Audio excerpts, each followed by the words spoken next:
Imagine this. You go to the emergency room. You have insurance. You do everything right. Then, 3 weeks later, a bill arrives for $4,750. And here's the kicker, your insurance already paid their part. So what is this extra charge? It's called a balance bill. And according to a 2020 Kaiser Family Foundation study, roughly 1 in 5 emergency room visits resulted in one before recent laws changed the game. But here's the good news. In many cases, that bill is now illegal. And you might not owe a single penny of it. Stick with me, because in the next few minutes, I'm going to show you exactly what a balance bill is, whether it's legal in your state, and the exact steps to fight one if you get hit. Hey everyone, welcome back to the channel. If you're new here, this is the place where we take confusing, scary medical bills and turn them into something you can actually understand, and fight back against. I've spent 15 years helping people just like you save money on bills they never should have been charged in the first place. Today, we're tackling one of the sneakiest charges in all of healthcare, the balance bill. By the end of this video, you'll know 3 things. 1. What balance billing actually is, in plain English. 2. Whether it's legal in your specific state or situation. And 3. The exact script and steps to dispute one if it lands in your mailbox.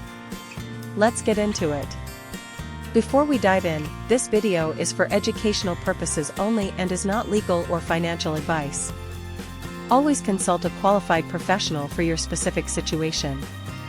Okay, let's start with the basics. What is a balance bill? Think about your grocery store. If a gallon of milk costs $4 and you have a coupon for $1, you pay $3.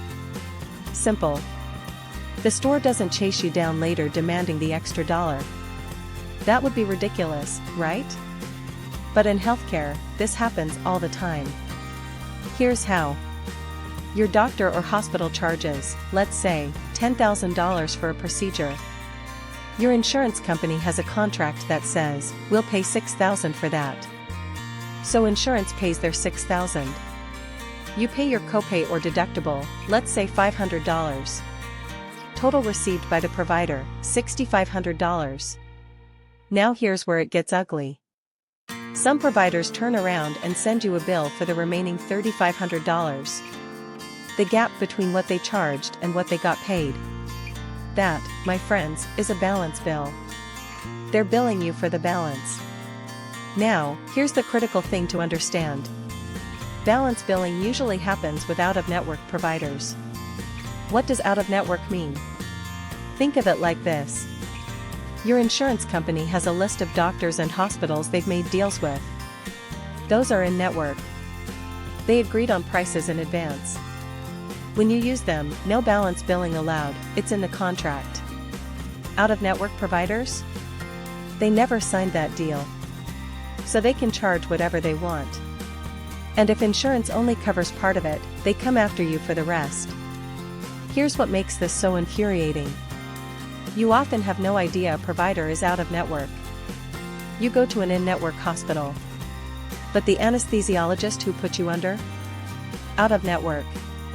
The radiologist who read your x-ray? Out of network.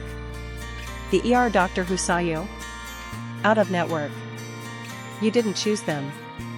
You couldn't have chosen them. And yet, boom, balance bill. So now let's answer the big question. Is balance billing legal? The answer, thankfully, changed dramatically on January 1, 2022, when a federal law called the No Surprises Act took effect. And this law is a game-changer.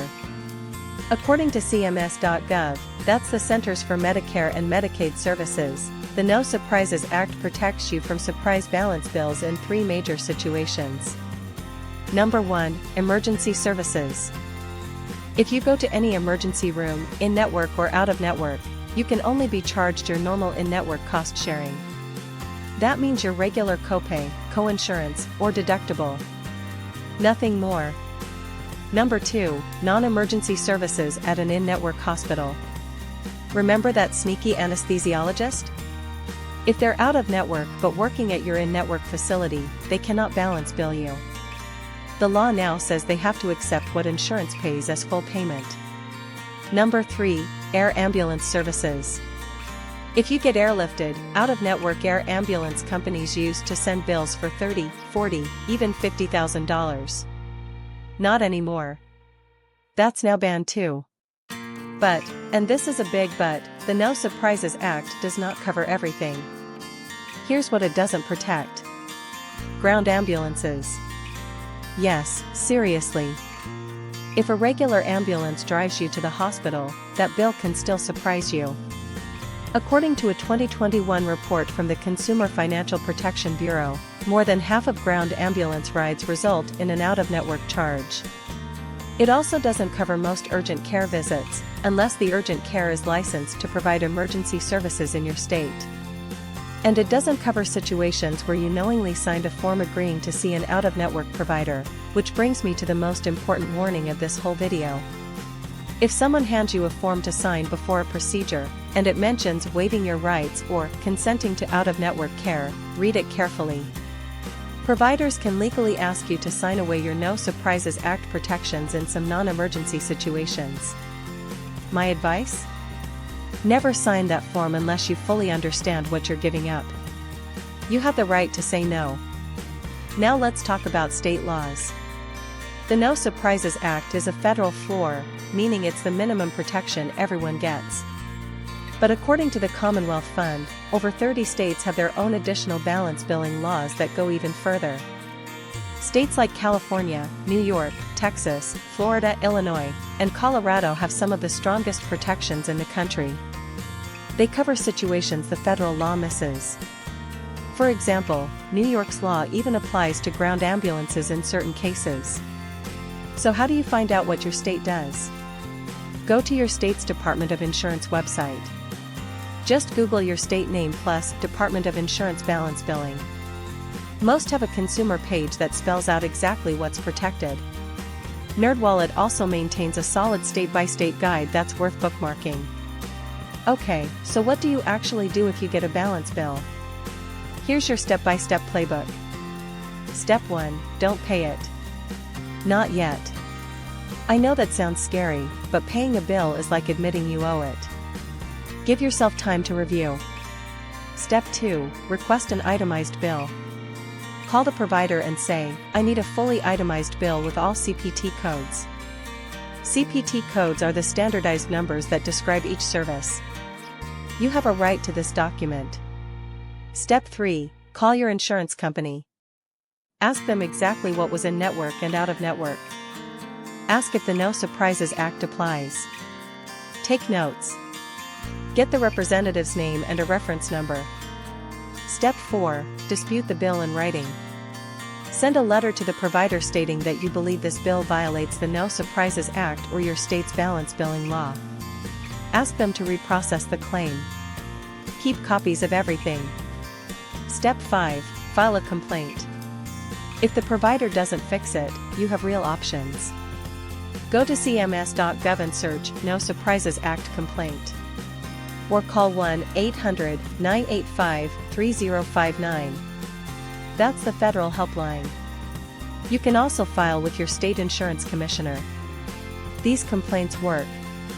Providers do not want federal regulators knocking on their door.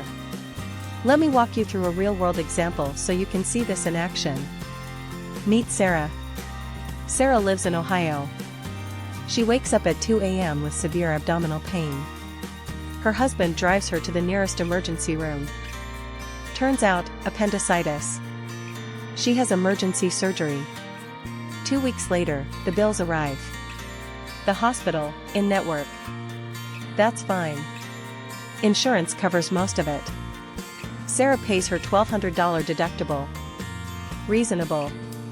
But then, a separate bill from the surgeon, $3,200. Another bill from the anesthesiologist, $1,800. And a third from a radiologist she never even met, $600. Total surprise bills, $5,600. Sarah panics. But she takes a breath and remembers what she learned. She calls each provider and asks, "Were you out of network?" All three say yes. She calls her insurance company. They confirm the ER visit is covered under the No Surprises Act. Sarah writes one letter to each provider. She states clearly that this was an emergency service, that the No Surprises Act applies, and that she should only be charged her in-network cost sharing. She sends the letter certified mail. Within 6 weeks, all 3 bills are gone. The surgeon reprocesses at the in-network rate. Sarah owes 0 extra. The anesthesiologist writes off the entire balance. The radiologist takes another 2 weeks and 1 follow-up complaint filed with CMS, but they caved too. Sarah saved $5,600 with 3 letters and 2 phone calls. That's it. No lawyer. No expert. Just knowing her rights and using them.